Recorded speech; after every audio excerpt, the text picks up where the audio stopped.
Looking through the viewfinder and crossing the threshold of the unknown, we uncover stories hidden in plain sight. Experience the profound moments of discovery that altered the course of human history.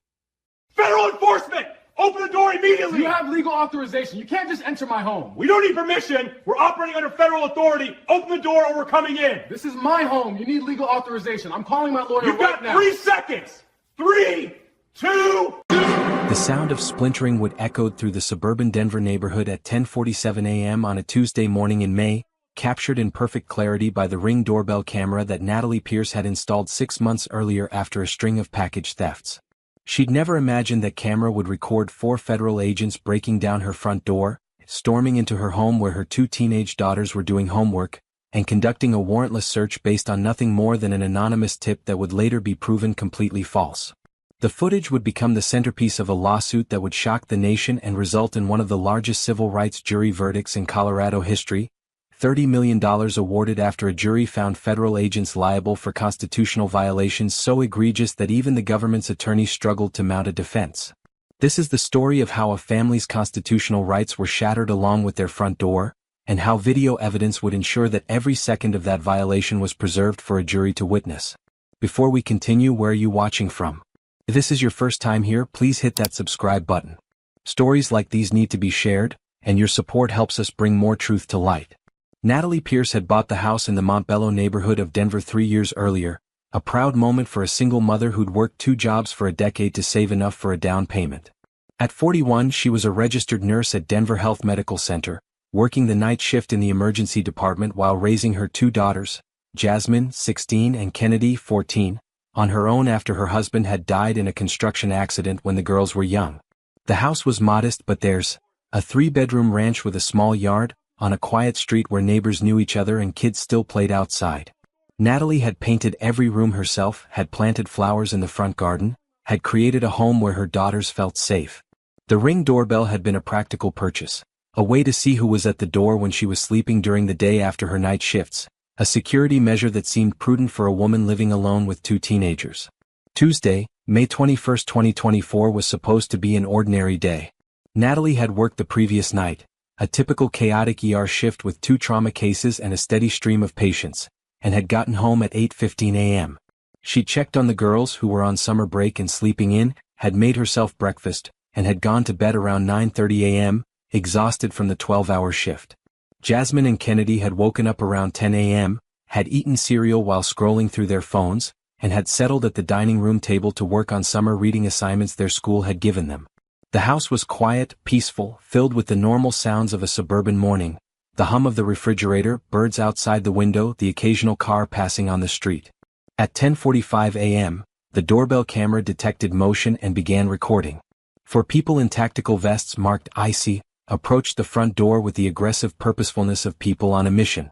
The lead agent, a white man in his late 30s named Agent Kyle Morrison, rang the doorbell twice in quick succession, the chimes loud enough to wake Natalie from her light sleep. Jasmine, sitting closest to the front door, looked up from her book confused. They weren't expecting anyone. She walked to the door and looked through the peephole, seeing 4 people in law enforcement gear. Her stomach tightened. Her mother had taught her to be careful with police, to always be respectful but to know her rights. "Who is it?" she called through the door, not opening it. "Federal agents." Morrison's voice came back, loud and authoritative. "We need to speak with the residents of this house. Open the door." Jasmine's younger sister Kennedy had joined her in the hallway, both girls now uncertain and scared. Our mom is sleeping. She worked last night. Can you come back later?" The doorbell camera captured Morrison's face, irritation replacing professional neutrality. "Open this door immediately. This is official federal business." Natalie, awakened by the doorbell and now the raised voices, stumbled out of her bedroom in sweatpants and a t-shirt, her hair still in the bonnet she wore to bed, her mind foggy from being woken after only an hour of sleep. "Girls, what's going on?" "Mom, there are federal agents at the door," Jasmine said, her voice shaking slightly. Natalie's nurse training kicked in. Stay calm, assess the situation, gather information. She approached the door but didn't open it, speaking through the heavy wood. "This is Natalie Pierce. I'm the homeowner. What is this about?" "Ma'am, we need to enter your residence. We have information that there may be undocumented individuals living here. Open the door now." Should federal agents be allowed to demand entry into private homes without warrants based on anonymous tips? Comment below, because what happened in the next 60 seconds would violate every constitutional protection that Americans are supposed to have against government intrusion. Natalie's mind raced. Undocumented individuals? She was born in Denver. Her daughters were born in Denver. This had to be some kind of mistake. Do you have a warrant? You can't just demand entry into my home. The doorbell camera captured Morrison's response, his voice hardening. We don't need a warrant. We have authority under immigration enforcement. Open up or we're coming in. That's not true, Natalie said, her voice firm despite her fear. She'd watched enough legal dramas and had attended enough community meetings about immigrant rights to know this wasn't legal. You absolutely need a warrant to enter a private residence. I'm a U.S. citizen. My family are citizens.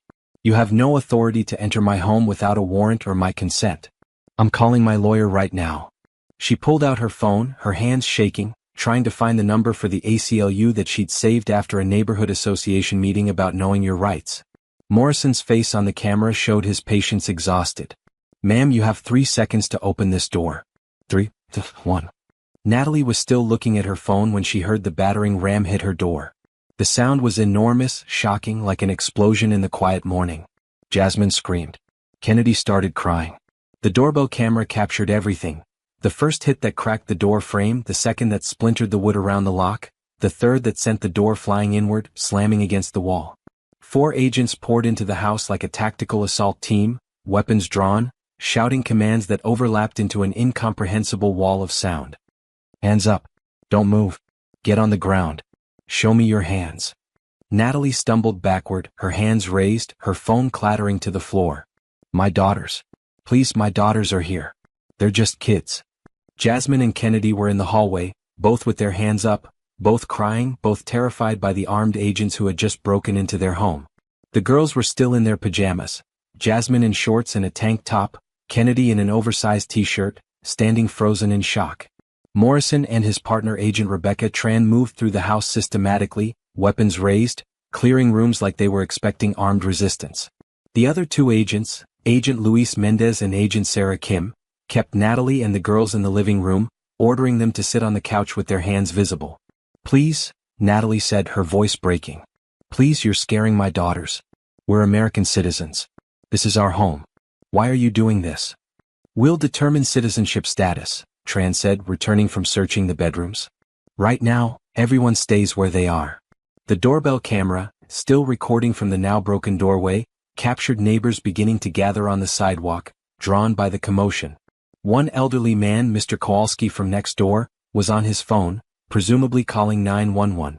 A woman across the street was recording on her cell phone. Morrison stood in the center of the living room, holstering his weapon, his body camera recording from his chest. Who else lives in this house? Just us, Natalie said, trying to keep her voice steady for her daughters who were clinging to each other on the couch. Me and my 2 daughters.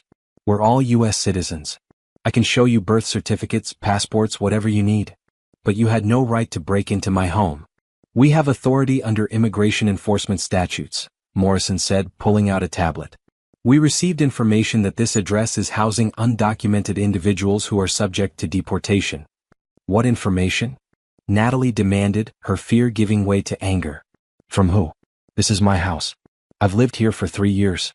My daughters were born at Denver Health. I work at Denver Health.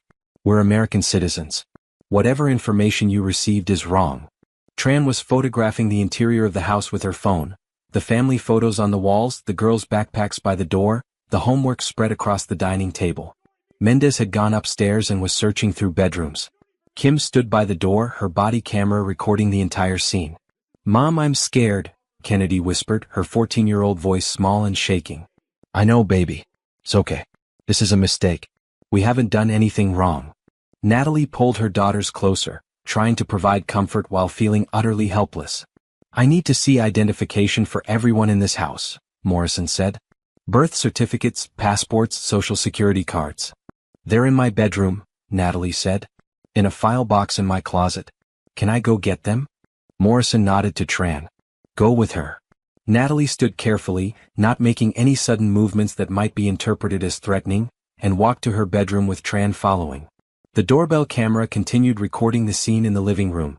two teenage girls on a couch, one agent standing over them, their broken front door hanging at an angle, morning sunlight streaming through the gap.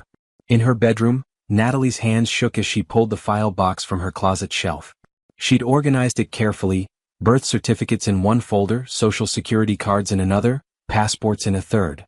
She handed everything to Tran, who examined each document carefully. "These look legitimate," Tran said into her radio. 3 U.S. birth certificates, 3 passports, all matching the subjects. Back in the living room, Morrison was on his phone, speaking in a low voice to someone. His body language had shifted from aggressive confidence to something else. Uncertainty, maybe the beginning of realization that something had gone very wrong. Mendez came down from the upstairs, shaking his head. "Nothing. It's clearly a family residence. Kids' rooms, one master bedroom. No signs of multiple occupants or anything suspicious." Morrison ended his phone call, his face tight. He looked at Natalie, who had returned to the living room and immediately gathered her daughters back into her arms. "Miss Pierce, there appears to have been an error in the information we received. We're going to leave now." "An error?" Natalie's voice rose, all the fear and helplessness transforming into righteous fury. "You broke down my door. You terrorized my children. You violated every constitutional right we have. And you're going to call it an error? Ma'am, if you file a complaint with our office." "I'm not filing a complaint with your office," Natalie cut him off. "I'm calling a lawyer. I'm calling the ACLU. I'm calling every news station in Denver. You broke into my home without a warrant, with my children here, based on what you're now admitting was false information. That's not an error. That's a crime." Morrison's jaw tightened. "We were operating under Immigration Enforcement Authority. You had no authority." Natalie stood now, her body between the agents and her daughters. "The Fourth Amendment is clear. No unreasonable searches. No entry without a warrant or consent. I didn't give consent. You didn't have a warrant. You broke down my door. In front of my children. In my home where we should have been safe." The agents had no response. They filed out through the broken doorway, past the gathered neighbors, past Mr. Kowalski, who was still on the phone with someone, past the woman who was still recording everything on her cell phone. As soon as the agents' vehicles pulled away, Natalie collapsed onto the couch, shaking violently as the adrenaline left her system. Her daughters clung to her, all 3 of them crying now that the immediate danger had passed. Mr. Kowalski appeared in the broken doorway. "Natalie? Are you okay? I called the police. And I recorded everything from when they broke down your door." "Thank you," Natalie managed. Can you help me secure the door? I don't want it just hanging open." Within an hour, Natalie's small living room was full of people. Mr. Kowalski had helped prop the broken door closed and nail it temporarily into the frame. The Denver police had sent officers to take a report. A reporter from a local news station had arrived after someone posted video online. And an attorney from the Colorado ACLU had called after seeing the Ring doorbell footage that Natalie had already posted to social media with a caption that was going viral. "ICE broke into my home with no warrant, traumatized my daughters, all based on false information. This is what happens when constitutional rights don't matter." The video was devastating. It showed the agents' escalating demands, Natalie's clear refusal and assertion of her rights, and the battering ram breaking through the door. It showed 2 teenage girls in pajamas being confronted by armed agents. It showed a home invasion disguised as law enforcement. By evening, the video had been viewed over 2 million times. News stations across the country were running the story. Civil rights organizations were issuing statements. And Natalie was sitting in her living room with attorney Marcus Washington from the ACLU, giving a formal statement while her daughters stayed with neighbors because neither girl felt safe in the house anymore. "They broke my door," Natalie said, her voice hollow with exhaustion. "But they broke more than that. They broke my daughter's sense of safety. Kennedy won't sleep in her own bed. Jasmine flinches every time she hears a car door slam. We should have been safe in our own home and now we're not." The lawsuit filed 2 weeks later was unprecedented in its scope. Natalie Pierce, Jasmine Pierce and Kennedy Pierce versus United States Immigration and Customs Enforcement, Agent Kyle Morrison, Agent Rebecca Tran, Agent Luis Mendez, Agent Sarah Kim, and the United States government. The complaint alleged violation of Fourth Amendment rights against unreasonable search and seizure, illegal entry into a private residence, assault for the violent entry, intentional infliction of emotional distress, and deprivation of rights under color of law. The evidence was overwhelming and undeniable. The Ring doorbell footage showed everything from multiple angles as agents moved in and out of the frame. The agents' own body cameras corroborated the video. Natalie clearly refusing entry, clearly stating she was a U.S. citizen, clearly asking for a warrant, all of it ignored. Neighbor testimonies confirmed the violent entry and the terror of the children. Medical records showed Jasmine and Kennedy both being treated for anxiety and trauma following the incident. Most damning was the revelation during discovery about the information that had led to the raid. An anonymous caller had reported suspicious foreign-looking people at Natalie's address, claiming they were undocumented. The call had been made at 9:47 a.m., exactly 1 hour before the agents broke down the door. No verification had been attempted. No database checks had been run. No surveillance had been conducted. ICE had simply received an anonymous racist tip about foreign-looking people and had responded with a battering ram. The case went to trial 20 months after the incident. The federal courthouse in Denver was packed daily with families, civil rights advocates, and citizens outraged by what they'd seen in the video that had now been viewed over 50 million times worldwide. Natalie testified first, describing her life, her work as a nurse, her dedication to her daughters. She described that Tuesday morning in detail, being woken from sleep, hearing the terror in her daughters' voices, watching her door splinter, seeing armed agents storm into her home. "I kept thinking it was a mistake," she told the jury, tears streaming down her face. "I thought if I just explained, if I just showed them our documents, they would realize the error and leave. I never imagined they would break down my door. I never imagined they would do that with my children watching. We're American citizens in our own home, and we were treated like criminals." Jasmine testified, 16 now and still visibly traumatized.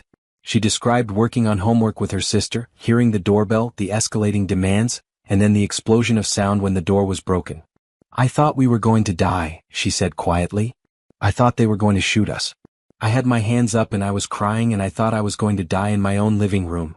Kennedy couldn't testify in person. Her therapist advised against it, but her videotaped deposition was played for the jury. The 14-year-old described nightmares, panic attacks, an inability to feel safe anywhere. "I don't sleep in my room anymore," she said on the video, her voice small. "I sleep on the floor in my mom's room because I'm scared they'll come back." The doorbell camera footage was played multiple times during the trial. Each viewing seemed more damning than the last. The jury watched Natalie clearly assert her rights, clearly refuse consent, clearly state her citizenship. They watched agents count down and then break through the door. They watched the terror of two teenage girls confronted by armed agents in their own home. Constitutional law experts testified about the Fourth Amendment's protection against unreasonable searches and seizures, about the absolute requirement for warrants to enter private residences, about how immigration enforcement doesn't override constitutional rights. Child psychologists testified about the trauma inflicted on Jasmine and Kennedy, about how violations of home safety affect children's development and sense of security. The defense tried to argue the agents had been following procedure, that they had authority under immigration statutes, that they had acted in good faith based on the information received. Every argument collapsed under the weight of the video evidence. What procedure allows breaking down the door of a U.S. citizen's home with no warrant? Washington asked Morrison during cross-examination. What immigration statute overrides the Fourth Amendment? What good faith exists in counting to 3 and then using a battering ram on a woman who has clearly identified herself as a citizen and clearly refused consent? Morrison had no good answers. None of the agents did. They had violated clearly established constitutional rights, had traumatized children, had destroyed a family's sense of safety, all based on an anonymous racist tip they'd never bothered to verify. The jury deliberated for 12 hours. When they returned, their verdict was unanimous. The defendants were liable on all counts. The damages award shocked even the attorneys who'd brought the case. $30 million total. $8 million in compensatory damages split among Natalie, Jasmine, and Kennedy for emotional distress, violation of constitutional rights, and the lasting trauma. $22 million in punitive damages, calculated to send an unmistakable message that breaking into citizens' homes without warrants would carry devastating consequences. Natalie sat quietly as the verdict was read, her daughters on either side of her, holding her hands.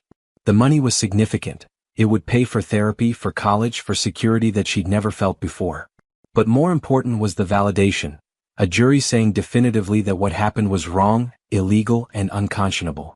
All 4 agents were terminated and faced federal criminal charges for deprivation of rights under color of law.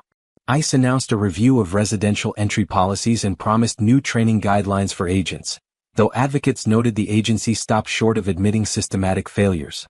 Internal reforms were quietly implemented requiring supervisory approval for home entries and mandatory verification of tips, changes that came too late for Natalie's family but might protect others.